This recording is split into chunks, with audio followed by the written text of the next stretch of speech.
बारामतीमधून phone आल्यानं विरोधक सर्वपक्षीय बैठकीला आले नाहीत असा थेट आरोप मंत्री छगन भुजबळ यांनी शरद पवारांवर केलाय। बारामतीमधल्या राष्ट्रवादी काँग्रेसच्या सभेमध्ये ते बोलत होते। राज्याचे ज्येष्ठ नेते आरक्षणाच्या प्रश्नावर मार्ग काढायचा सोडून विरोधी पक्षांना काहीतरी सल्ले देऊन महाराष्ट्र पेटवण्याचं काम करतायत असा घणाघात भुजबळांनी केलाय। त्यावर पवारांनी फोन केल्याचा पुरावा काय आहे अशी विचारणा सुप्रिया सुळेंनी केली आहे। तुमचा राग आमच्यावर असेल, तुमचा राग अजितदादावर असेल, तुमचा राग छगन भुजबळावर असेल, पण या ओबीसी समाजानं तुमचं काय घोडं मारलंय? का तुम्ही येत नाही? का हे सगळं मिटवण्यासाठी तुम्ही आमच्या बरोबर येत नाही?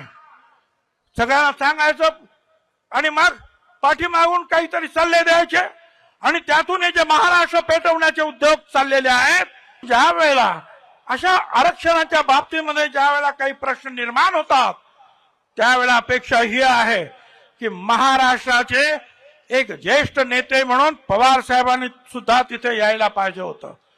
परंतु असं सांगितलं जातं की सगळे येणार होते, पण 5 वाजता बारामतीवरून कुणाचा तरी फोन गेला आणि विरोधी पक्षाचे सगळे येणारे नेते यांनी बहिष्कार टाकला।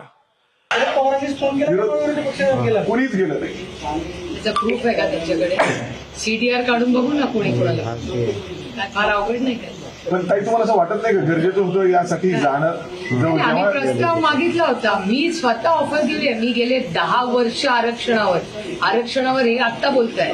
मी 10 वर्ष कुठे कुठे बोललं पाहिजे आरक्षणाबद्दल?